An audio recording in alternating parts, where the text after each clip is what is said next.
সামুদ্রিক কাছিমের প্রজনন মৌসুমে আবারও একের পর এক মৃত মা কাছিম মিলছে সমুদ্র সৈকত আর উপকূলে।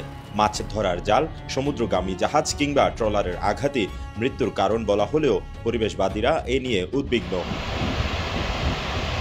বাংলাদেশ সমুদ্র গবেষণা ইনস্টিটিউটের তথ্য বলছে, অলিভ রেডলি প্রজাতির এসব কাছিম সেন্ট মার্টিন দ্বীপ থেকে কক্সবাজারের দীর্ঘ সমুদ্র সৈকত ও সোনাদিয়া দ্বীপের বালুচরে এ সময় ডিম পাড়ে। সরকারের এই গবেষণা সংস্থার তথ্য অনুযায়ী গত কয়েকদিনে এখানকার সৈকত ও বালুচরে মোট ৮৪টি মৃত কাছিমের সন্ধান পাওয়া গেছে।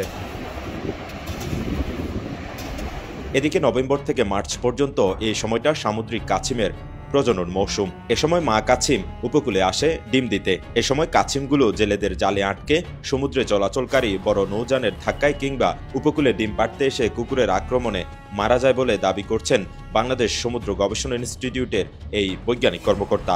আজকে মিলে 4 দিনে আমরা এখন পর্যন্ত 84টি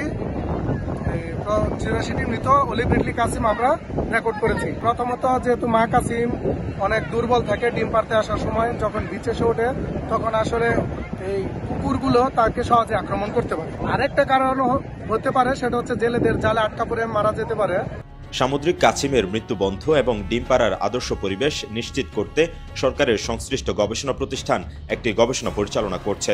সেই গবেষণা থেকে প্রাপ্ত ফলাফল অনুযায়ী সংশ্লিষ্ট কর্তৃপক্ষকে এই বিষয়ের উপর কাজ করতে সুপারিশ করা হবে বলেও মত দেন এই বৈজ্ঞানিক কর্মকর্তা। আমাদের গবেষণা প্রতিষ্ঠান থেকে বর্তমানে এই প্রজেক্টটা আমরা হাতে নিয়েছি।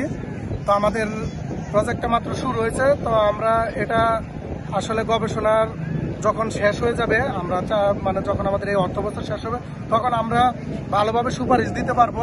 আমরা গভর্নমেন্টের কাছে একটা বার্তা পৌঁছাতে পারবো যে আমাদের এই জিনিসগুলো করা যেতে পারে।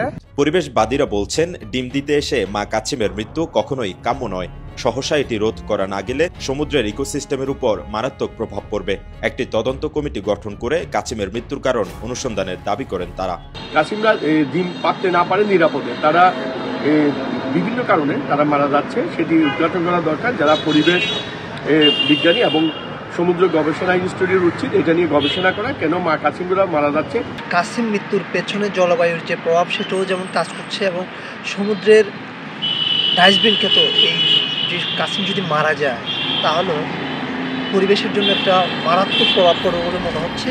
পচাগলা বস্তু খেয়ে সমুদ্র পরিষ্কারের কাজটি করে এই অলিভ রিডলি প্রজাতির কাছিম, তাই একে সমুদ্রের ঝাড়ুদারও বলা হয়। ডিম দিতে আসা এসব মা কাছিমের মৃত্যু রোধে সংশ্লিষ্ট কর্তৃপক্ষের কার্যকর উদ্যোগের প্রত্যাশা সবার।